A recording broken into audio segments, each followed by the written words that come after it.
സുഹൃത്തുക്കളെ, ഞാനിന്ന് മുൻ മന്ത്രി ജി സുധാകരൻ, അദ്ദേഹം CPM സംസ്ഥാന കമ്മിറ്റി അംഗമായിരുന്നു, ഇപ്പോൾ ബ്രാഞ്ചിലാണ്. അദ്ദേഹം ഒരു കറകളഞ്ഞ കമ്മ്യൂണിസ്റ്റുകാരനാണ്. വർത്തമാനം പറയുമ്പോൾ കുറച്ച് ദേഷ്യം വരും. ഒരു ചെറിയ പ്രശ്നമുണ്ട്, പെട്ടെന്ന് ഷോർട്ട് ടെമ്പറാണ്. പക്ഷേ അദ്ദേഹത്തെക്കാൾ ജൂനിയർ ആയിട്ടുള്ള ആൾക്കാരെല്ലാം CPM സംസ്ഥാന സെക്രട്ടേറിയറ്റിലൊക്കെ പോയപ്പോഴും അദ്ദേഹത്തെ ഉൾപ്പെടുത്താതിരുന്നുകൊണ്ട് തന്നെ അദ്ദേഹത്തെ 2014 സമ്മേളനത്തിൽ അദ്ദേഹത്തെ ശേഷമുള്ള സംസ്ഥാന കമ്മിറ്റിക്കകത്ത് സംസ്ഥാന സെക്രട്ടേറിയറ്റിലേക്ക് ഉൾപ്പെടുത്താൻ വേണ്ടി തീരുമാനിച്ചപ്പോൾ അത് വേണ്ട എന്ന് പറഞ്ഞ് വിട്ടുപോയ ആളാണ്. 2006 തൊട്ട് 2011 വരെ അദ്ദേഹം VS അച്യുതാനന്ദന്റെ മന്ത്രിസഭയിൽ മന്ത്രിയായിരുന്നു. അത് ദേവസ്വം വകുപ്പും സഹകരണ വകുപ്പാണ് കൈകാര്യം ചെയ്തതെന്നാണ് എന്റെ ഓർമ്മ. പിന്നീട് 2016 തൊട്ട് 2021 വരെയുള്ള മന്ത്രിസഭയിൽ, പിണറായി വിജയന്റെ മന്ത്രിസഭയിൽ അദ്ദേഹം നമ്മുടെ പൊതുമരാമത്ത് വകുപ്പിന്റെ മന്ത്രിയായിരുന്നു. ഇപ്പോഴത്തെ മൻമോഹൻ മന്ത്രിയുടെ മറ്റുള്ള ഷോ ഓഫ് ഒന്നും ഉണ്ടായിരുന്നില്ല. മാന്യമായ കാര്യങ്ങൾ ചെയ്യും, അഴിമതിയില്ല, ബാക്കിയുള്ള കാര്യങ്ങളില്ല, ആളാവണം എന്നുള്ള ആഗ്രഹമൊന്നുമില്ല. അദ്ദേഹത്തിന്റെ അനിയൻ SFI പ്രവർത്തിക്കുമ്പോൾ ഭുവനചന്ദ്രൻ രക്തസാക്ഷിയായിട്ടുള്ള ആളാണ്. അങ്ങനെയുള്ള കുടുംബമാണ്. ഒരു സാധാരണ കുടുംബത്തിൽ നിന്ന് വന്ന ആളാണ്. ആളൊരു സാധുവാണ്. ചിലപ്പോൾ വർത്താനൊക്കെ പറയുമ്പോൾ മുഖത്ത് വലിയ ചിരിയും കളിയൊന്നുമില്ല. കർക്കശഭാവമാണ്. ഈ കർക്കശഭാവമുള്ള ആൾക്കാർക്ക് പൊതുവെ ഇഷ്ടമില്ല. അപ്പൊ അദ്ദേഹം കഴിഞ്ഞ ദിവസം അദ്ദേഹത്തിന്റെ ഒരു ഇന്റർവ്യൂ വന്നിരുന്നു 24th ന്യൂസിൽ വന്നിട്ടുള്ള ഇന്റർവ്യൂവിനെ കുറിച്ച് ഞാൻ ആദ്യം സ്റ്റോറി ചെയ്തിരുന്നു. ആ ഇന്റർവ്യൂ വൈറലായി. ആ ഇന്റർവ്യൂ മത്രവാർത്തയായി. അതിന്റെ ബേസിൽ അദ്ദേഹം അതിന് ഇന്നൊരു മറുപടി കൊടുത്തിട്ടുണ്ട്. ആ മറുപടിക്കകത്ത് എനിക്ക് ചില കാര്യങ്ങളിൽ അഭിപ്രായ വ്യത്യാസമുണ്ട്. പക്ഷെ 80% അദ്ദേഹത്തോട് ഞാൻ യോജിക്കുന്നു. കാരണം പ്രത്യേകിച്ചും ഈ മീഡിയകളുടെ എത്തിക്സ് ഒക്കെ ഇല്ലാതെയാവുന്നുണ്ട്. കാരണം എന്ത് വിറ്റിട്ടാണെങ്കിലും പൈസ ഉണ്ടാക്കുക എന്നുള്ള രീതിയിലേക്ക് റേറ്റിംഗ് കൂട്ടുക. ഇപ്പോൾ അരുണും സുജയും കൂടി കാട്ടിക്കൂട്ടുന്ന കോപ്രായങ്ങൾ നമുക്കറിയാലോ. നികേഷ് പോയത് നന്നായി. നികേഷും കൂടി ഉണ്ടെങ്കിൽ ശരിയായി പോയിരുന്നു. കാരണം കിണറിലൊക്കെ ഇറങ്ങി ശീലമുള്ള ആളാണ്. ഇവൻ പോയിട്ടാണെങ്കിൽ അവിടെ പോയിട്ട് പുഴയിൽ പോയിട്ട് ചാടുമായിരുന്നു. എന്നിട്ട് ഒളിച്ചും പോവുമായിരുന്നു. ആ കുടുംബത്തിന് പോവില്ലേ? റാണിയും പിള്ളേരും അനാഥരാവില്ലേ? കാരണം ഇവന് ഈ പണ്ട് ആവേശം കയറിട്ട് കിണറ്റ് പോയി ചാടി നമുക്കറിയാലോ. അഴീക്കോട് നിയമസഭാ തെരഞ്ഞെടുപ്പിൽ 2016 സ്ഥാനാർത്ഥിയായപ്പോൾ KM ഷാജിയെ തോപ്പിക്കാൻ വേറെ ഒരു മാർഗവും കണ്ടില്ല. രാഷ്ട്രീയമൊന്നും പറഞ്ഞിട്ട് ജയിക്കില്ല എന്ന് മനസ്സിലായി. അപ്പൊ കിണറ്റ് കയറി ഇറങ്ങി നോക്കാൻ നേരി. കിണറ്റിലിറങ്ങിയാലെങ്കിലും ആരെങ്കിലും രക്ഷപ്പെടുത്തുന്നതായിട്ട്. കിണറ്റിലിറങ്ങുന്ന ആൾക്കാരോട് പൊതുവെ നമുക്കൊരു സഹാനുഭൂതി ഉണ്ടല്ലോ. കിണറ്റിൽ കുടുങ്ങിയ ആൾക്കാരെ രക്ഷപ്പെടുത്തുമല്ലോ. അപ്പം അങ്ങനെയെങ്കിലും കരുതിയിട്ടുള്ള അവസാന തടവും പ്രയോഗിച്ചിട്ട് തോറ്റുപോയി. അതേസമയം ഇപ്രാവശ്യം KV സുമേഷ് ഒന്ന് ജയിച്ചു. ഓക്കെ, KM ഷാജിക്കെതിരെ വളരെ മോശപ്പെട്ട പ്രചാരണങ്ങൾ നടത്തി. അങ്ങനെ KM ഷാജിയെ തോപ്പിക്കുക എന്നുള്ളത് SDPIയുടെ ടാർഗറ്റായിരുന്നു, പോപ്പുലർ ഫണ്ടിന്റെ ടാർഗറ്റായിരുന്നു. പോപ്പുലർ ഫണ്ടിനെ ഉപയോഗിച്ചുകൊണ്ട് SDPI ഉപയോഗിച്ചുകൊണ്ട് ഇദ്ദേഹം മുസ്ലിം വിരുദ്ധനാണ് KM ഷാജി, മുസ്ലിം ലീഗ് നേതാവ് KM ഷാജി എന്നുള്ള പ്രചാരണം നടത്തിയിട്ടാണ് അവിടെ നിന്ന് KM ഷാജി തോപ്പിച്ചത്. ഓക്കെ, ഞാൻ ഈ വീഡിയോ പ്ലേ ചെയ്ത് കേൾപ്പിക്കാം. എന്നിട്ട് നമുക്ക് സംസാരം തുടരാം. പാർലമെന്റ് ഇലക്ഷൻ കഴിഞ്ഞപ്പോൾ എന്റെ ഇന്റർവ്യൂ എന്നെ അടുത്ത് 7 ടെലിവിഷൻകാർ. ഇപ്പോൾ അത്രയേ ഉള്ളൂ കേരളത്തിൽ. നാഷണൽ ടെലിവിഷൻ, ദേശീയ ടെലിവിഷൻ അല്ലെങ്കിൽ സ്റ്റേറ്റ് 14 ഓൺലൈൻകാർക്കൊന്നും ഞാൻ കൊടുത്തില്ല. കാരണം പറയുന്നതായിരിക്കത്തില്ല അവിടെ എഴുതി കാണിക്കുന്നത്. ഞാൻ ആ ശ്രീകണ്ഠൻ നായരെ വിശ്വസിച്ച് 24 ഇന്റർവ്യൂ കൊടുത്തു. ഒരു ചെറുപ്പക്കാരൻ വന്നെടുത്തു. ഞാൻ എപ്പോഴേ പറഞ്ഞത് കാണിക്കണം, പറയാത്ത കാര്യം നിങ്ങൾ ടൈറ്റിലായി കൊടുക്കുക. ടൈറ്റിലാണ് കള്ളത്തരം കാണിക്കുക. പ്രിന്റ് മീഡിയയാണെ പേടിക്കണ്ട. ടൈറ്റിൽ നമ്മൾ പറയാത്ത ടൈറ്റിൽ കാണിക്കുക, ആകർഷിച്ച് കാശുണ്ടാക്കുക. ദേ വൺ മണി. കൂടുതൽ കാഴ്ചക്കാർ വരും പണത്തിന് വേണ്ടിയാണ് ഈ പ്രത്യേകത കാണിക്കുന്നത്. കർമ്മനോട്ടടിച്ച് ജീവിച്ചുകൊണ്ട് ഈ ടൈറ്റിലാണ് ഈ കളി എന്ന് പറഞ്ഞത് സംഭവം സത്യമാണ്. കാരണം എന്താ വെച്ചാൽ ഓൺലൈൻ മീഡിയകളൊക്കെ എന്തൊക്കെയാ പറയാ, ടൈറ്റിൽ തമ്പും. ഞാൻ ഏത് ചാനലിൽ ചെയ്യുമ്പോഴും ഫസ്റ്റ് ഞാൻ പറയാറുണ്ട്, ടൈറ്റിലും തമ്പും ഡിസ്ക്രിപ്ഷനും ഞാൻ തരും. ഡിസ്ക്രിപ്ഷനിൽ പോലും തൊടാൻ പറ്റില്ല. #, ഏതൊക്കെ വേണമെന്നുള്ളത് ഞാൻ പറയും. അതേ ഇടാൻ പാടുള്ളൂ എന്നുള്ളത് എഗ്രിമെന്റിലാണ് ഞാൻ പോകാറില്ല. ആ ഒരു ധാരണയില്ല. വെർബലി മതി. കാരണം ഇവന്മാരെ വേറെ നിങ്ങൾ കളിച്ച അവന്മാരെ ചാനലിനെ ശരിയാക്കി കൊടുക്കുമല്ലോ. എനിക്കറിയാലോ എന്താ ചെയ്യേണ്ടതെന്നുള്ളതൊക്കെ. ഇതിനെക്കുറിച്ചൊക്കെ എന്തായാലും ഇപ്പൊ കുറച്ച് കാലം കൊണ്ട് കുറെ കാര്യങ്ങളൊക്കെ പഠിച്ചിട്ടുണ്ടല്ലോ. അപ്പൊ എന്താ വെച്ചാൽ ഞാൻ എല്ലായിടത്തും ഏത് ചാനലിൽ വരെ ഇന്ന് വരെ എനിക്ക് അങ്ങനത്തെ നെഗറ്റീവായിട്ടുള്ള അനുഭവം ഉണ്ടായിട്ടില്ല. എന്നോട് ചോദിക്കാതെ തമ്പിടില്ല, എന്നോട് ചോദിക്കാതെ ടൈറ്റിൽ ഇടില്ല. ഏത് ചാനലിൽ പോയാലും പറയുമ്പോൾ അവർ നല്ല എമൗണ്ട് എനിക്ക് തരുന്നുണ്ട്. അതിനകത്ത് എനിക്ക് സന്തോഷമുണ്ട്. ജയശങ്കർ വക്കീൽ കഴിഞ്ഞാൽ ഒരു പക്ഷേ സിംഗിൾ സ്റ്റോറീസ് ചെയ്യുന്നതിന് ഏറ്റവും കൂടുതൽ കേരളത്തിൽ പ്രതിഫലം മേടിക്കുന്ന ആളുകളിൽ ഒരാളാണ് ഞാനാണെന്നുള്ളത് വിശ്വസിക്കുന്നുണ്ട്. ഞാനിപ്പോൾ കുറെ ദിവസങ്ങളായിട്ട് ചെയ്യുന്നില്ല, ഒന്നുമില്ല. ഞാനിപ്പോൾ ഇങ്ങനെ ഒതുങ്ങിയിരിക്കുകയാണ്. എന്നെക്കുറിച്ച് അങ്ങനെ പറയുകയല്ല കേട്ടോ. ഞാൻ പറഞ്ഞു വന്നത് ഡിമാൻഡ് ചെയ്യാൻ പറ്റണം. ഇപ്പോൾ മഞ്ജു വാര്യർ ഒരു സിനിമയിൽ അഭിനയിക്കുകയാണെങ്കിൽ ന്യൂഡിറ്റി ഉള്ള സീനിനകത്ത് അഭിനയിക്കില്ല എന്നുള്ളത് മഞ്ജു വാര്യർ ആദ്യം പറയും. ക്ലീവേജ് പോലും കാണിക്കില്ല മഞ്ജു വാര്യർ. അതേസമയം മറ്റു പല മണികന്മാർ പറയും എല്ലാം കാണിക്കാൻ റെഡിയാണെന്ന് പറയും. മഞ്ജു വാര്യരുടെ അഭിനയത്തിനകത്തുള്ള സ്കില്ലിനകത്ത് വിശ്വാസമുണ്ട്. അപ്പം മഞ്ജു വാര്യർക്ക് ധൈര്യമായിട്ട് ഡിമാൻഡ് ചെയ്യാം. നിനക്ക് വേണമെന്നുണ്ടെങ്കിൽ എടുത്താൽ മതി, എന്നെ കൊണ്ട് അത്ര സീനിൽ പറ്റില്ല, എനിക്ക് പിന്നെ സ്വിം സ്യൂട്ട് ഇടാൻ പറ്റില്ല, എനിക്ക് പിന്നെ ഈ പിന്നെ എന്താ പറയുക വെള്ളത്തിൽ നിറഞ്ഞിട്ട് വേറെ വസ്ത്രങ്ങൾ ഇട്ടിട്ടുള്ള എന്റെ ശരീരം പ്രദർശിപ്പിച്ചിട്ട് വേണ്ട, എന്റെ അഭിനയ സിദ്ധി വേണമെങ്കിൽ നിങ്ങൾക്ക് ഉപയോഗിക്കാം, അതിന് ഇത്ര രൂപ വേണമെന്ന് പറയാം. അപ്പൊ ആ രീതിയിലാണ് പോകേണ്ടത്, മാധ്യമ രംഗത്ത് പോകേണ്ടത്. പക്ഷെ ഇവർ കാണിക്കുന്ന തോന്നിയാസം എന്ന് വെച്ചാൽ ഇപ്പൊ ഇദ്ദേഹം പറഞ്ഞിട്ടുള്ള കാര്യം എന്ന് വെച്ചാൽ സത്യം ശരിയാണ്. ഈ ടൈറ്റിലിനകത്ത് തമ്പനയിലിനകത്ത് ഇതുമായിട്ട് ഒരു ബന്ധമില്ലാത്ത സാധനമുണ്ട്, ഒരു ബന്ധമില്ലാത്ത. ഇപ്പൊ ഞാൻ കണ്ടു അർജുന്റെ വിഷയമായിട്ട് ബന്ധപ്പെട്ട് പല ഓൺലൈൻ മീഡിയകളും ചെയ്തിട്ടുള്ള സാധനം, സാറ്റലൈറ്റ് മീഡിയകളും ഇപ്പോൾ തുടങ്ങിയിട്ടുണ്ട്, ഓൺലൈൻ മീഡിയകൾ ചെയ്തിട്ടുള്ള സാധനം അർജുൻ രക്ഷപ്പെട്ടു എന്ന് പറഞ്ഞിട്ട് ചിലര് ഓരോ കാര്യം ഇത് കാണുമ്പോൾ ആൾക്കാർ ആകാംക്ഷയോടുകൂടി വന്ന് ക്ലിക്ക് ചെയ്താൽ മതി, ഒന്ന് തുറന്നു നോക്കിയാൽ മതി, ഇവന് പൈസ കിട്ടി. ഇതാണ് ഇവരുടെ ഉദ്ദേശം. ഇത് പിന്നെ അല്ലെങ്കിൽ വേറെ ആരെങ്കിലും ഭാര്യ കയറിപ്പോയി, ഭർത്താവ് ഉപേക്ഷിച്ചു പോയി എന്നൊക്കെ പറഞ്ഞിട്ട് ഓരോ ഗോസിപ്പ് അടിച്ചു വിടും. ഇതിനതിന്റെ ആവശ്യമില്ല. ഓക്കെ, ജി സുധാകരന്റെ ബാക്കി ഭാഗത്തിലേക്ക് പോവാം. ഇതിനേക്കാൾ നല്ല കള്ളനോട്ടം മാധ്യമം എന്ന് പറഞ്ഞാൽ കേസരി ബാലകൃഷ്ണയുടെ നാടല്ലേ ഇത്, കേസുകുമാരന്റെ നാടല്ലേ ഇത്, പറ കെ പി കേശവന്റെ നാടല്ലേ, മാമൻ മാപ്പിളയുടെ നാടല്ലേ, പി ഗോവിന്ദപ്പിള്ളയുടെ നാടല്ലേ, കാമ്പശ്ശേരി കരുണാകരന്റെ നാടല്ലേ, പത്രം നടത്തിയവരല്ലേ അവരൊക്കെ. അപ്പൊ ഇത് വെറും ഇതാണ്. അപ്പൊ എല്ലാം കാണിച്ചു, ഞാൻ പറയാത്ത എല്ലാം ടൈറ്റിൽ എഴുതാൻ ആകെ കുളവ്. അപ്പൊ അത് ഏറ്റവും രസകരമായിട്ട് തോന്നിയത് പിണറായി വിജയനും ജി സുധാകരനോട് പഴയ പോലുള്ള അടുപ്പമുണ്ടെന്ന് ചോദിച്ചപ്പോൾ ഞാൻ പറഞ്ഞു ഞങ്ങൾ ഒരാൾ ട്രിവാൻഡ്രത്ത് ഞാൻ ആ ഒരു അകൽച്ചയുണ്ട്, ഞാനിപ്പോ അവിടെ അല്ല, തൊട്ടടുത്താണ് ഞാൻ മിനിസ്റ്ററായിട്ട് ക്ലിപ്പ് ഹൗസ്, ഇവിടെ എന്റെ വീട് മനസ്സിലായി. അത് മാത്രമേ ഉള്ളൂ, വേറെ യാതൊരു പ്രശ്നം. എന്താ കൊടുത്തെ പിണറായി വിജയനുമായി മാനസിക അടുപ്പമില്ല ജി സുധാകരൻ. ഞാൻ നിയർനെസ് എന്നാണ് പറഞ്ഞത്, നിയർനെസ് ഇല്ല എന്ന് പറഞ്ഞു. അതിന് കൊടുത്ത ഇതാണ്. ലക്ഷക്കണക്കിന് ആൾ കണ്ടിട്ട് എന്താ കരുത്, ഇവരെന്തിനാ ഇങ്ങനെ ചെയ്യുന്നത്, നിങ്ങൾ ആലോചിക്കും. അപ്പൊ കുളങ്ങാക്കുക എന്നുള്ളതാണ്, ഈ നാടിനെ ശുദ്ധീകരിക്കുകയല്ല. കൈക്കൂലി വാങ്ങിക്കാതെ വൃത്തികേട് കാണിച്ചാതെ കിട്ടുന്ന അവസരത്തിൽ രണ്ട് നല്ല കാര്യം പറയുന്ന ആളിനെ അങ്ങ് നശിപ്പിക്കുക. അഴിമതിക്കാര് മാത്രം മതി, ഇതല്ലേ ഇതിനർത്ഥം. ചെയ്യാൻ പാടില്ല, പറയാത്ത കാര്യങ്ങൾ ചെയ്യരുത്. ഒന്നും പാർട്ടിയെ പറ്റി പറയാൻ ഞാനെന്താ മണ്ടന എന്റെ പാർട്ടിയെ പറ്റി പറയാൻ? 62 വർഷമായി പ്രവർത്തിക്കുന്ന ഒരു പാർട്ടിയെ പറ്റി എന്റെ പാർട്ടിയെ പറ്റി ഞാൻ പറയും, പറഞ്ഞ ചരിത്രമില്ലല്ലോ. പിന്നെ അതെല്ലാം ഞാനെന്താ മണ്ടനാണോ എന്റെ പാർട്ടിയെ കുറിച്ച് പറയാമെന്ന് ചോദിച്ചു കഴിഞ്ഞാൽ പുള്ളി മണ്ടനാ. ഈ പാർട്ടിക്കെതിരെ വിമർശനം ഉന്നയിക്കാത്തവന്മാരെല്ലാം മണ്ടന്മാരാ. 64 വർഷമായിട്ട് പ്രവർത്തിക്കുന്ന ഈ പാർട്ടിയുടെ ഇപ്പോഴത്തെ അവസ്ഥയെക്കുറിച്ച് അദ്ദേഹത്തിന് വിമർശനങ്ങളില്ല, പാർട്ടിക്കെതിരെ പറയാറില്ല എന്നുണ്ടെങ്കിൽ അദ്ദേഹം മണ്ടനാ, ഒരു സംശയമില്ല. ഇപ്പോഴും ഇത് തലകെട്ടിക്കൊണ്ടിരിക്കുകയാണെങ്കിൽ അദ്ദേഹം പുരോഗമണ്ടനാ. നമ്മളെ പിന്നെ ബാല പറഞ്ഞ മാതിരി പുരോഗ പൊട്ടനാന്ന് പറയാം.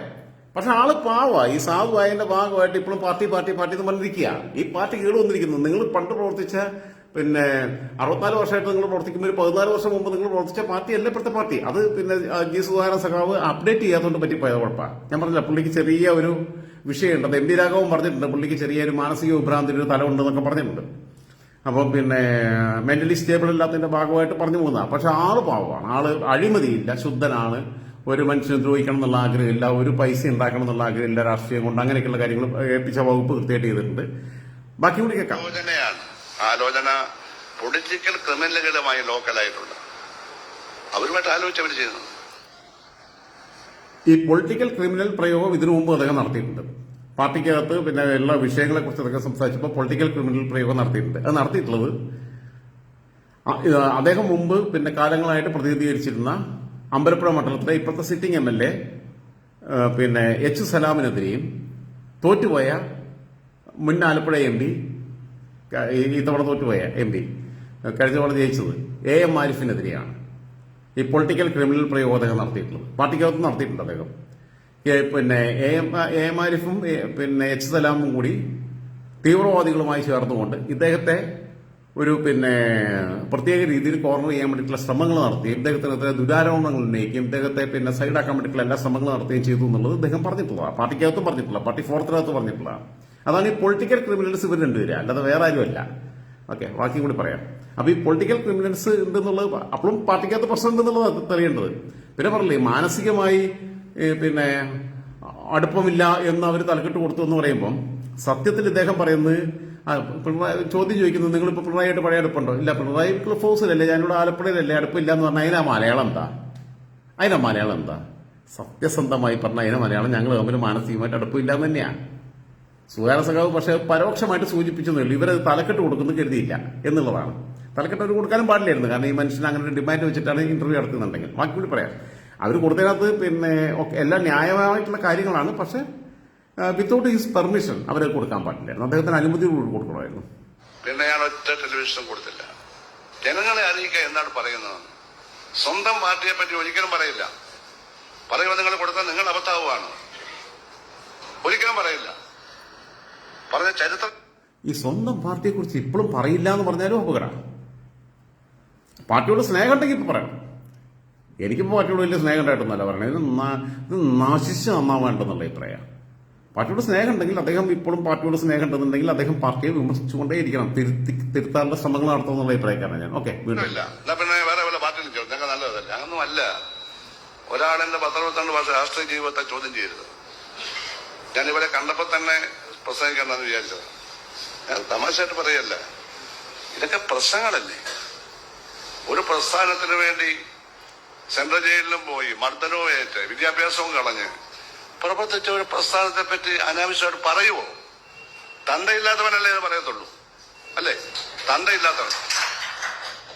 ഞാൻ കൈയടിച്ച ആൾക്കാരെ അറിയിക്കണേ, തന്തയില്ലാത്തവർ എന്ന പ്രയോഗം എങ്ങനെയാ ശരിയാവണേ? പുളിശ്ശേരന്റെ വായിന്ന് വരണേ തന്തയില്ലാത്തവർ.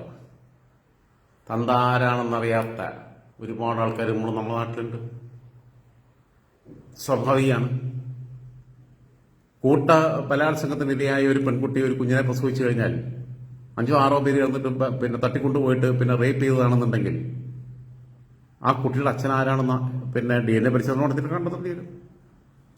DNA പരിശോധനയുടെ സംവിധാനങ്ങൾ ഇല്ലാതിരുന്ന കാലത്തുണ്ടായിട്ടുള്ള ആൾക്കാർ ഇപ്പോൾ 35-25 വയസ്സുള്ള ആൾക്കാരുണ്ടെങ്കിൽ അത് DNA പരിശോധനയുടെ കാലഘട്ടമല്ല. തന്തയില്ലാത്തവൻ എന്നുള്ള പ്രയോഗം നടത്തുമ്പം ജി സുധാകരന് കുറച്ചൊരു ഔചിത്യബോധം കാണിക്കാമായിരുന്നു എനിക്ക് തോന്നി. പാവപ്പെട്ട ദരിദ്ര കൃഷിക്കാരനായ P. ഗോപാലക്കുറുപ്പിന്റെ മകനാ.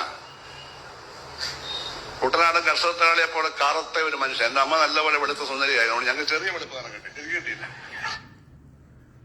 അതും പിന്നെ ഓഡിയൻസ് കൈയടിച്ച് സ്വീകരിക്കുന്നുണ്ട്. അച്ഛൻ എന്താണ് ഗോപാലകൃഷ്ണക്കുറുപ്പ് എന്തോ ആണ്, പിന്നെ കറുത്ത കർഷകനായിരുന്നു. അതിൽ അഭിമാനപൂർവ്വം തന്നെ പറയുന്നത്. പക്ഷെ അതിനടുത്ത പിന്നെ വാചകം ഒട്ടും ശരിയല്ല. എന്റെ അമ്മ നല്ല വെളുത്ത സുന്ദരിയായിരുന്നു.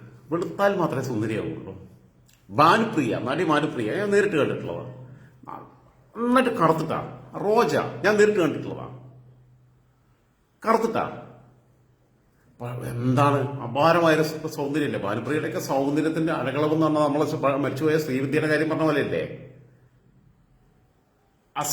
എന്തോരു ഭംഗിയാണ് കാണാൻ ഭാനുപ്രിയയൊക്കെ. ഞാൻ നേരിട്ട് കണ്ടതാ. കുലം എന്ന് പറയുന്ന സിനിമയുടെ പിന്നെ ഷൂട്ടിംഗ് ലൊക്കേഷനിൽ അന്ന് കോളേജിലേക്ക് ഗസ്റ്റിനെ വിളിക്കാൻ വേണ്ടി പോയതാ. സുരേഷ് ഗോപി അവരെയൊക്കെ അപ്രോച്ച് ചെയ്തു, എല്ലാവരെയും അപ്രോച്ച് ചെയ്താ. ആ സമയത്താണ് കണ്ടത്.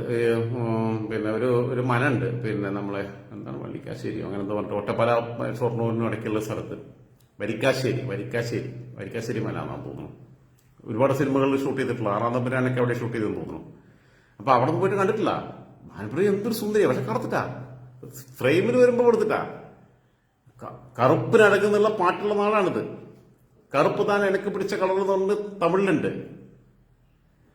കറുത്ത പെണ്ണെ നിന്നെ പിന്നെ കറുത്ത പെണ്ണെ നിന്നെ കാണാഞ്ഞിട്ട് തേന്മാൻ കുമ്പത്തില് കറുകറുത്തൊരു പെണ്ണാണ് കടഞ്ഞെടുത്തൊരു മെയ്യാണ് എന്നുള്ളത് ചെമ്മീനിലാണെന്ന് തോന്നുന്നു.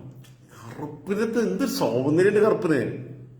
അപ്പൊ അവിടെ മൂപ്പര് പിന്നെ എന്റെ അമ്മ വെളുത്ത സുന്ദരിയായിരുന്നു, അച്ഛൻ കറുപ്പായിരുന്നു എന്നുള്ളത് അറിയാം. പിന്നെ അമ്മയുടെ വെളുപ്പ് കുറച്ച് എനിക്ക് പകുതി കിട്ടിയിട്ടുണ്ടെന്ന് പറഞ്ഞു. അപ്പൊ ഇതൊക്കെ ഒരു രാഷ്ട്രീയമായ അപക്വമായിട്ടുള്ള നിരീക്ഷണങ്ങളാണ്. പക്ഷെ ആള് പാവമാണ്. ഞാൻ ഇതിന്റെ കൂടുതൽ വിശദാംശങ്ങൾ അദ്ദേഹത്തിന്റെ മകനാ. അവിടെ ഉള്ളവർ കാണുന്നു. ഓണാട്ടെ ഒരു സാധനം ഞാൻ കണ്ടുകൂടാ. ഞങ്ങളൊന്നും ഞങ്ങളുടെ കുടുംബത്തെയോ ഞങ്ങളുടെ പിതാക്കന്മാരെയോ മറക്കത്തില്ല. അങ്ങനെയൊക്കെ ചരിത്രത്തിൽ അങ്ങനെ തെളിയിക്കപ്പെട്ട ആളുകളെ നേരെ മറിച്ച് വേറെ എന്തെല്ലാം ഉണ്ട് ആൾക്കാർ അതൊന്നും കൊടുക്കില്ല. അപ്പൊ ഞാൻ പറഞ്ഞതേ ഉള്ളൂ, ഇവര് ഈ വന്നവരെ പറ്റിയല്ല ഞാൻ പറഞ്ഞത്. ഞാൻ നിങ്ങളുടെ വിഭാഗത്തെ പറ്റി ഇങ്ങനെ ആലപ്പുഴയാണ്, വേറെ എങ്ങും ചെയ്യുന്നില്ലത്. വേറൊരു ജില്ലയിലും ചെയ്യത്തില്ല, ഇവിടെ മാത്രമാണ് ചെയ്യുന്നത്. അത് ചെയ്യാൻ പാടില്ല, ഒരിക്കലും ചെയ്യാൻ പാടില്ല. സുഹൃത്തുക്കളെ, ഈ വിഷയത്തിലേക്ക് കുറച്ച് ഡീപ്പായിട്ട് വരികയാണ്. അദ്ദേഹം പറഞ്ഞിട്ടുള്ള കാര്യങ്ങളെല്ലാം പറഞ്ഞു. സുന്ദരി പ്രയോഗത്തെക്കുറിച്ച് പറഞ്ഞു, അദ്ദേഹത്തിന്റെ പിന്നെ പൊളിറ്റിക്കൽ ക്രിമിനൽസ് എന്നുള്ള പ്രയോഗത്തെക്കുറിച്ച് പറഞ്ഞു, പിന്നെ എല്ലാ കാര്യങ്ങളും പറഞ്ഞു. ഈ ഒരു കൾച്ചർ കേരളീയ സമൂഹത്തിനകത്ത് ഉണ്ടാക്കി വെച്ചിട്ടുള്ളത്, കാരണം വായി തോന്നുന്ന എന്ത് ചോദ്യം ചോദിക്കാന്നുള്ള അവസ്ഥ ഉണ്ടാക്കി വെച്ചിട്ടുള്ളത്, ഇത് മൈലേജ് ഉണ്ടാക്കാൻ വേണ്ടിയിട്ട് ഏത് രീതിയിലുള്ള തമ്മ ടൈറ്റിലും കൊടുക്കാൻ പിന്നെ വെച്ചിട്ടുള്ളത് റിപ്പോർട്ടർ ചാനല. അത് നികേഷിന്റെ കാലത്ത് തന്നെ തുടങ്ങിയതാണ്. നികേഷ് സ്കൂൾ ഓഫ് ജേർണലിസം എന്നൊക്കെ പറഞ്ഞിട്ട് പറയാറുണ്ട്. നികേഷ് പിന്നെ മലയാളം മാധ്യമ രംഗത്ത് വലിയൊരു ട്രെൻഡ് സെറ്റർ ആയിരുന്നു, എനിക്ക് യാതൊരു സംശയമില്ല. അദ്ദേഹത്തിന്റെ സിദ്ധിയെക്കുറിച്ചും അദ്ദേഹത്തിന്റെ കഴിവിനെക്കുറിച്ചും എനിക്ക് യാതൊരു അഭിപ്രായ വ്യത്യാസമില്ല. പക്ഷെ അദ്ദേഹത്തിന്റെ മാനസിക വ്യാപാരങ്ങളെക്കുറിച്ച്, അദ്ദേഹത്തിന്റെ എത്തിക്സിനെ കുറിച്ച്, അദ്ദേഹത്തിന്റെ മൊറാലിറ്റിയെ കുറിച്ച് എനിക്ക് സംശയമുണ്ട്. അദ്ദേഹത്തിന്റെ കൂടെ കയ്യും മെയ്യും മറന്ന് പ്രവർത്തിച്ചിട്ടുള്ള ബനേഷും പിന്നെ അതേപോലെ തന്നെ എം ബി ബഷീർ ഇല്ലെങ്കിൽ നികേഷ് ഇല്ലാന്നേ. ഐസ്ക്രീം കേസ് കൊണ്ടുവന്നിട്ടാണ് പിന്നെ ഇന്ത്യ വിഷന് മൈലേജ് കിട്ടുന്നത്. എം ബി ബഷീർക്കാണ് കൊണ്ടിരുന്നത്. എം ബി ബഷീർ വളരെ വേണ്ടപ്പെട്ട ആളാണ്. എം ബി ബഷീർക്കാണ് സ്ഥാനം കണ്ടെത്തുന്നത്. ബഷീർക്ക് ഇല്ലാന്നുണ്ടെങ്കിൽ നികേഷ് കുമാർ ഇല്ല. നികേഷ് കുമാറിന് പിന്നെ ഒരു വലിയ സംഭവമായിട്ട് മാറുന്നത് പിന്നെ ബഷീർക്കയുടെ സ്കിൽ യൂസ് ചെയ്തുകൊണ്ടാണ്. ആ ബഷീർക്കെ വരെ തള്ളിപ്പറഞ്ഞില്ലേ? ആ ബഷീർക്ക് വരെ പൈസ കൊടുക്കാനില്ലേ? ബനേഷിനെ പോലുള്ളവരെ വിട്ടുകളാണ്. പണിയെടുത്തവൻ ആർക്കെങ്കിലും, ഡ്രൈവർക്കോ പിന്നെ അവിടുത്തെ പിന്നെ വീഡിയോ ജേർണലിസ്റ്റുകൾക്കോ എഡിറ്റേഴ്സിനോ ആർക്ക് എത്ര പേർക്ക് പൈസ കൊടുക്കാനുണ്ട്? ട്രെയിനീസ് എന്ന് പറഞ്ഞ പിള്ളേരെ കൊണ്ടുവരും, ഒരു ബാച്ച് കൊണ്ടുവരും. അത് കഴിയുമ്പോൾ എല്ലാവരെ തൊട്ടും അടുത്ത ബാച്ചിനെ കൊണ്ടുവരും. കാരണം നികേഷ് സ്കൂൾ ഓഫ് ജേർണലിസം പഠിപ്പിച്ചാലേ ഇവരിങ്ങോട്ട് പൈസ എന്നുള്ള അഭിപ്രായമാണ് ഉള്ളത്. അങ്ങനെ ചെയ്ത് ചതിച്ചിട്ടാണ് നികേഷ് ഈ പരിപാടി ചെയ്തത്. നികേഷിനെ കിണറിൽ ഇറങ്ങാൻ വിട്ടാൽ മതിയായിരുന്നു. പിന്നെ ഈ അടുത്ത 1-2 കാര്യങ്ങൾ എന്ന് പറഞ്ഞു കഴിഞ്ഞാൽ ഞാൻ നോട്ട് ചെയ്ത് വെച്ചിരുന്നു. ഓക്കെ, പിന്നെ നികേഷ് ഈ തിണ്ണമെടുക്കെന്ന് പറയുന്നത് നമ്മളെ ഇന്റർവ്യൂവിനകത്തും നമ്മളുടെ ചാനൽ ചർച്ചകൾക്കകത്തും വളരെ പിന്നെ കാണിക്കുന്ന ഒരു കാര്യമാണ്. ഒരു വട്ടം നികേഷ് കുമാർ നടത്തിയിട്ടുള്ള ഒരു ചർച്ച സാബു എം ജേക്കബിനെ ചർച്ചയ്ക്ക് വിളിക്കുന്നു. സാബു എം ജേക്കബ് പിന്നെ ടെലിഫോണിക്കായിട്ട് ചർച്ചയിൽ പങ്കെടുക്കുന്നു. സാബുവിനെ നേരെ തട്ടിക്കയറുക, ഭീഷണിപ്പെടുത്തുക. സാബു തിരിച്ചു മറുപടി പറയുമ്പോൾ പിന്നെ നിങ്ങളിങ്ങനെ എല്ലാം സംസാരിക്കുന്നു. ഇത് എന്റെ ചാനലാണ്, ഞാൻ എനിക്ക് ഇഷ്ടമുള്ള പോലെ ചോദിക്കുന്നു. സാബുവിന് വേണമെങ്കിൽ ഞാൻ ടെലിഫോണിക് ഇന്റർവ്യൂവിൽ പങ്കെടുക്കാൻ എനിക്ക് താല്പര്യമില്ല എന്ന് പറഞ്ഞാൽ മതി, കഴിഞ്ഞില്ലേ? വിഷയം കഴിഞ്ഞാൽ തിരക്കിലാണെന്ന് പറഞ്ഞാൽ മതി, അല്ലെങ്കിൽ ഫോൺ എടുക്കാണ്ടിരുന്നാൽ മതി. മാന്യമായി സംസാരിക്കാതെ എഴുതിയിട്ടാണ് ഈ ചർച്ചയ്ക്കകത്ത് പങ്കെടുക്കുന്നത്. ആ ചർച്ചയ്ക്കകത്ത് പങ്കെടുക്കുമ്പോഴാണ് ഇവന്റെ കോപ്രായം കാണിക്കുന്നത്. ഇതേപോലെയുള്ള കുറേ എണ്ണുണ്ട്. ഇപ്പോൾ ജോൺ ബിട്ടാസ് പിന്നെ മീര ജാസ്മിനെ ഇന്റർവ്യൂ ചെയ്തപ്പോൾ ചോദിച്ചിട്ടുള്ള ചോദ്യം പറഞ്ഞിട്ടുണ്ട്. എല്ലാവരും പല നടന്മാരും ചാരിറ്റി ചെയ്യുന്നുണ്ടല്ലോ, നിങ്ങളെന്താ അങ്ങനെയൊന്നും ചെയ്യാത്തേ? അതിൽ മീര തിരിച്ചു വയ്ക്കുന്നത്, മീര ഇതിന് അധികം ആക്ഷൻ ഒന്നുമില്ല. എനിക്ക് മീര ജാസ്മിൻ എന്ന് പറഞ്ഞാൽ ഭയങ്കര ഇഷ്ടമുള്ള പിന്നെ പെൺകുട്ടിയാണ്. നടി എന്നുള്ളത് എനിക്കല്ല. നടി എന്നുള്ള എനിക്ക് മഞ്ജു വാര്യരും ഉർവശിയും KPC ലളിതയും അങ്ങനെ ഒരുപാട് പേരുണ്ട്. അതൊക്കെ കഴിഞ്ഞിട്ടുള്ളൂ പിന്നെ മീര. പക്ഷേ മീര ജാസ്മിൻ എന്താ വെച്ചാൽ ഭയങ്കര പിന്നെ ജെനുവിനാണ്. കോപ്രായങ്ങളൊന്നുമില്ല, ഭയങ്കര ജെനുവിനാണ്. ഒന്നിനെ കുറിച്ച് കോൺഷ്യസ് അല്ല. ഒരു സ്വന്തമായിട്ടുള്ള ഐഡിയോളജി ഉണ്ട്, കാര്യങ്ങളുണ്ട്, നിലപാടുണ്ട്, ഒക്കെ ഉണ്ട്. അപ്പം പിന്നെ മീര ജാസ്മിൻ പറയുന്നു, ഞാൻ ഈ ചാരിറ്റി കാണിക്കുമ്പോൾ നിങ്ങളെല്ലാം കാണിച്ചിട്ട് ചെയ്യണോ? എന്റെ പൊന്നു നികേഷ് സാറേ, നിങ്ങൾ മനസ്സിലാക്കേണ്ട കാര്യം, ചാരിറ്റി ചെയ്ത് ഒരുപാട് പേരുണ്ട്. ഞാൻ ചെയ്തിട്ടുണ്ട്. ഞാനല്ല പിന്നെ ഞാൻ നാട്ടിലേക്ക് അയക്കുന്ന പൈസയെന്ന് ഈ ക്രിസ്ത്യാനികളുടെ ഒരു പരിപാടിയുണ്ട്, ദശാംശം കൊടുക്കാന്ന്, പള്ളിക്ക് കൊടുക്കുക. പള്ളിക്ക് നമ്മൾ 5 പൈസ കൊടുത്തിട്ടില്ല. കാരണം നമ്മൾ ഈ മാസവരിയൊക്കെ അടച്ചിട്ടുണ്ട്. മാസം ഇത്ര രൂപ എന്നുള്ള ഇത് അടച്ചിട്ടുണ്ട്. കാരണം മമ്മിയൊക്കെ മരിച്ചു കഴിഞ്ഞാൽ കൊണ്ടുപോയിട്ട് അവിടെ കൊണ്ടുപോയി അടക്കണം എന്നുള്ളതുകൊണ്ട് അവിടെ തന്നെ അടക്കിയത്. അല്ലാതെ പള്ളിക്ക് എന്തിനാ പൈസ കൊടുക്കണേ?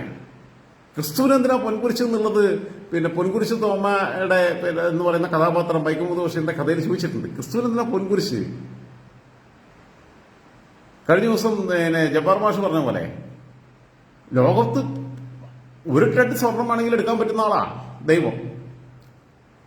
ആ ദൈവത്തിന് കൊണ്ടുപോയിട്ട് പിന്നെ ഗുരുവായൂർ കൊണ്ടുപോയിട്ട് ഇത് പൂശുന്നു, അല്ലെങ്കിൽ പിന്നെ സ്വർണ്ണ കിരീടം കൊടുക്കുന്നു പിന്നെ കന്യാമറിയത്തിന്, പിന്നെ മറ്റേ ഈ മോസ്കിൽ പോയിട്ട് വലിയ സംഭവങ്ങൾ സ്പോൺസർ ചെയ്യുന്നു.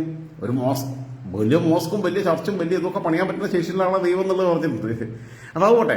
അപ്പൊ ആ സമയത്ത് ഇവർ ഈ പത്രത്തിൽ കാണുന്ന, വീട്ടിലെ ന്യൂസ് പേപ്പറിൽ കാണുന്ന ഇങ്ങനെയുള്ള ഈ പിന്നെ ചികിത്സയുമായിട്ട് ബന്ധപ്പെട്ട ചില വാർത്തകൾ വരുമല്ലോ, ഊരും പേരും ഇല്ലാതെ ആത്ത ആൾക്കാർ നമുക്ക് പിന്നെ അവരുടെ അക്കൗണ്ട് നമ്പർ കിട്ടുന്ന, അവരെ ഡീറ്റെയിൽസ് കിട്ടുന്നുണ്ട്, പത്രത്തിൽ നിന്ന് കിട്ടുന്നുണ്ട്, അങ്ങനെ അയച്ചു കൊടുത്തിട്ടുണ്ട്. അപ്പൊ ഇതൊക്കെ നമ്മൾ എന്തെങ്കിലും പബ്ലിസിറ്റി, ക്ഷമിക്കണം ഞാനിപ്പം ഗതികളുകൊണ്ട് പറഞ്ഞു പോയത് എക്സാമ്പിളിന് വേണ്ടിയിട്ട്. അപ്പൊ ഇത് പിന്നെ ബ്രിട്ടാസ് ചോദിച്ചപ്പോൾ മീര പറഞ്ഞ നല്ല മറുപടി ഉണ്ട്. നിങ്ങളെ കാണിച്ചിട്ട് വേണം, ഞാൻ ക്യാമറയുടെ ഒക്കെ മുമ്പിൽ വേണം കൊടുക്കാൻ എന്നുള്ളത്. എനിക്കിഷ്ടമുണ്ടെങ്കിൽ ഞാൻ ചെയ്യും, എനിക്കിഷ്ടമില്ലെങ്കിൽ ഞാൻ ചെയ്യില്ല എന്ന് പറഞ്ഞു. അതേപോലെ തന്നെ അബ്രഹാം മാത്യു കൈരളി ചാനലിൽ തന്നെ മമ്മൂട്ടിയെ ഇന്റർവ്യൂ എടുത്തുമ്പോൾ അബ്രഹാം മാത്യു വയ്ക്കുന്നത് ഇപ്പോഴത്തെ പിന്നെ ഒരു സിനിമയ്ക്ക് മേടിക്കുന്ന പ്രതിഫലം എത്രയാണെന്ന് ഞാൻ ചോദിക്കുന്നില്ല. പക്ഷെ ആദ്യത്തെ സിനിമയുടെ പ്രതിഫലം എത്രയായിരുന്നു? മമ്മൂട്ടി പറയുന്നുണ്ട്, ഇപ്പോഴത്തതും പറയാൻ എനിക്ക് മടിയൊന്നുമില്ല. കൂടെ അഭിനയിച്ച നടിമാരിൽ ഏറ്റവും ഇഷ്ടം തോന്നിയ നടി ഏതാ? മറ്റേ ചോദ്യമായിരിക്കണേ. എന്തൊരു ചോദ്യം, ഇതാണോ ചോദിക്കണ്ടേ? മമ്മൂട്ടിയെ കുറിച്ച്, മമ്മൂട്ടിയുടെ പിന്നെ കടന്നു വന്ന വഴികൾ വേണ്ട. മമ്മൂട്ടി ആദ്യമായിട്ട് പ്രാക്ടീസ് ചെയ്യുന്നത് മഞ്ചേരി ശ്രീധരൻ നായരുടെ ഓഫീസിൽ, നമ്മളെ പിന്നെ ടി ചന്ദ്രശേഖരൻ കേസൊക്കെ കൈകാര്യം ചെയ്തു. അതേപോലെ തന്നെ 2016 തൊട്ട് 2021 വരെയുള്ള പിണറായി സർക്കാരിന്റെ കാലത്ത് ഡയറക്ടർ ജനറൽ ഓഫ് പ്രോസിക്യൂഷൻ ആയിരുന്ന മലബാറിലെ ഇന്നത്തെ ഏറ്റവും പ്രഗത്ഭനായ പിന്നെ lawyer C Sreedharan Nair, CS ഞങ്ങളെ വിളിക്കുക, അല്ലെങ്കിൽ ശ്രീധരേട്ടെന്ന് വിളിക്കും. വളരെ അടുത്ത ബന്ധമുള്ള ആളാണ്. മുൻ മന്ത്രി ടി ശിവദാസമേനന്റെ മകളെയാണ് അദ്ദേഹം കല്യാണം കഴിച്ചിട്ടുള്ളത്. അദ്ദേഹം എന്ന് വെച്ചാൽ ഈ പിന്നെ ജൂനിയേഴ്സ് വരുമ്പോൾ നായിന്റെ മോനെന്നൊക്കെ വിളിക്കും. ആരെ വിളിക്കും? സ്നേഹമുള്ള ആൾക്കാർക്ക് അങ്ങനെ പറയാം. ഇത്തരം ചില കാര്യങ്ങളിലേക്കൊക്കെ പോയിട്ട് ഒരു സ്റ്റഡി നടത്തിയിട്ട് ചോദ്യം ചോദിക്കണ്ട. അതിന് പകരം അഭിനയിച്ചവരിൽ ഏറ്റവും സ്നേഹം തോന്നിയ നടിയതാ എന്തു വരയ്ക്കാൻ വേണ്ടി ചോദ്യമാണ്.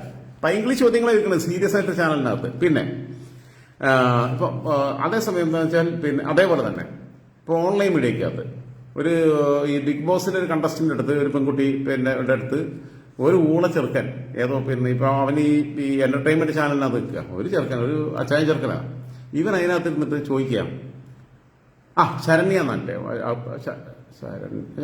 ശരണ്യ എന്നാണ് പെൺകുട്ടിയുടെ പേര്. ശരണ്യ പിന്നെ കിടന്നു കൊടുത്തിട്ടാണ് ബിഗ് ബോസിൽ കയറി. അഖിൽമാരര് പറഞ്ഞ് കിടന്നു കൊടുത്തിട്ടാണ് കയറിയെന്ന് പറഞ്ഞു. അഖിൽമാരര് പറഞ്ഞ കാസ്റ്റിംഗ് കൗച്ച് അവിടെ ഉണ്ടെന്നുള്ളതേ പറഞ്ഞിട്ടുള്ളൂ. ബിഗ് ബോസിൽ കിടന്നു കൊടുത്തിട്ടാണ് കയറിയത്.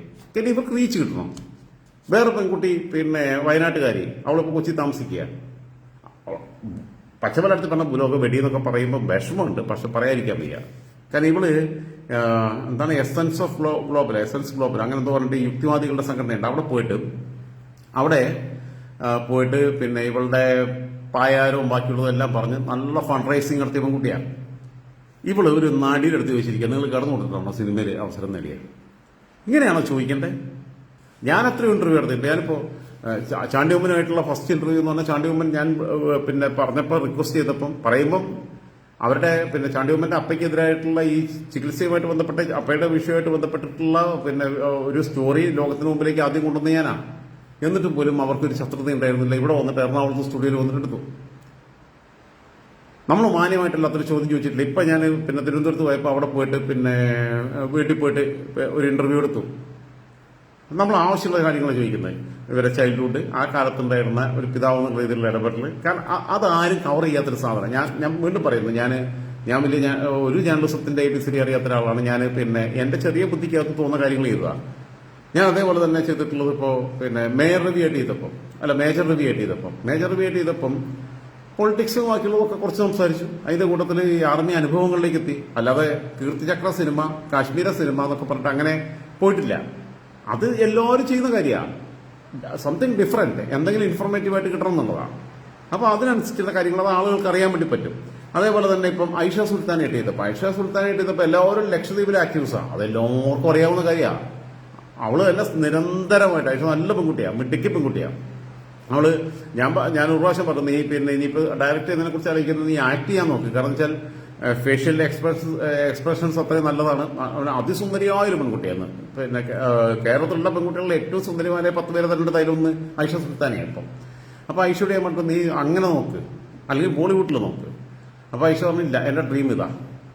പൊളിറ്റിക്സിൽ ഞാൻ വേറെ സജഷൻ വെച്ചായിരുന്നു. അത് ഞാൻ ചില പൊളിറ്റിക്കൽ ലീഡേഴ്സായിട്ട് സംസാരിച്ചിട്ടില്ല. ലക്ഷദ്വീപ് തെരഞ്ഞെടുപ്പിനകത്ത് മത്സരിപ്പിക്കുന്നതിനെ കുറിച്ച് ഒരു പിന്നെ ചർച്ച ഞാൻ നടത്തിയിരുന്നു. എനിക്ക് താല്പര്യമില്ല, ഞാൻ മത്സരിക്കുന്നില്ല എന്ന് പറഞ്ഞു. കാരണം ലോക്സഭയിൽ അവിടെ 25,000-30,000 വോട്ടർമാരേ ഉള്ളൂ. ഒരു പിന്നെ ഇന്ത്യയിലെ അറിയപ്പെടുന്ന ഒരു പാർട്ടിയുടെ സ്ഥാനാർത്ഥിയായിട്ട് നിൽക്കാനുള്ള സൗകര്യമാണ്. BJP കേട്ടോ, കാരണം അവളെ ആന്റി BJP ആണ് കംപ്ലീറ്റ്ലി. ഞാൻ വേറെ പാർട്ടിയുടെ സ്ഥാനാർത്ഥിയായിട്ട് നിൽക്കുന്ന കാര്യത്തെ കുറിച്ച് വന്നാൽ അപ്പോൾ അവൾക്ക് പറഞ്ഞത് എനിക്ക് താല്പര്യമില്ല എന്നാണ്. അത്രയും സ്റ്റാൻഡുള്ള പെൺകുട്ടിയാണ്. അവളടുത്ത് ചോദിച്ചപ്പോൾ ഞാൻ ഈ ലക്ഷദ്വീപിലെ കഥ ചോദിച്ചില്ല.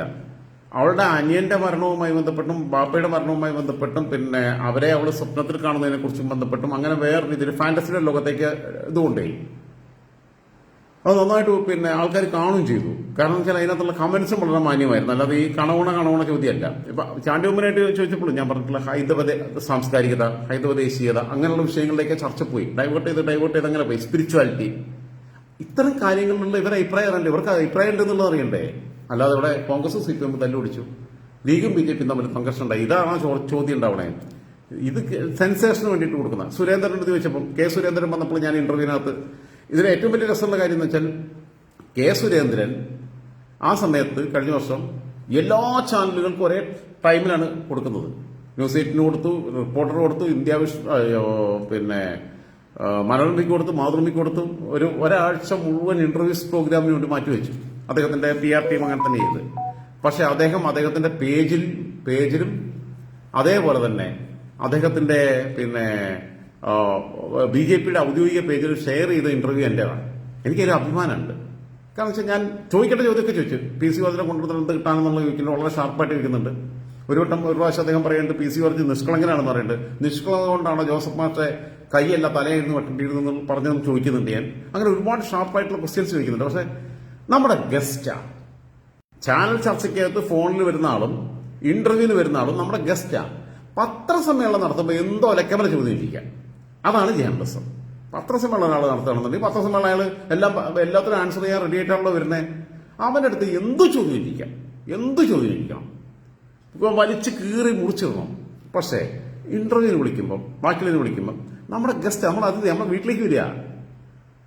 അതിഥി ദേവോ ഭവ എന്ന് പറഞ്ഞിട്ടില്ലേ, അവിടെ കാണിക്കേണ്ട ചില മാന്യതകളുണ്ട്. അത് നികേഷ് കുമാർ സാബു എം ജേക്കബിന്റെ അടുത്ത് കാണിച്ചിട്ടില്ല. സാബു എം ജേക്കബിനെ വിളിച്ചിട്ട് പിന്നെ ത്രെട്ട് ചെയ്യുക, നീ എന്താ കരുതിയെന്നൊക്കെ പറഞ്ഞിട്ടാണ് വർത്തമാനം പറയുന്നത്. സാബുവിന് ഫോൺ എടുക്കാതിരുന്നാൽ മതി. സാബുവിന് എന്താ ഈ നികേഷിന്റെ അടുത്ത്, നികേഷും സാബു എവിടെ കിടക്കുന്നു?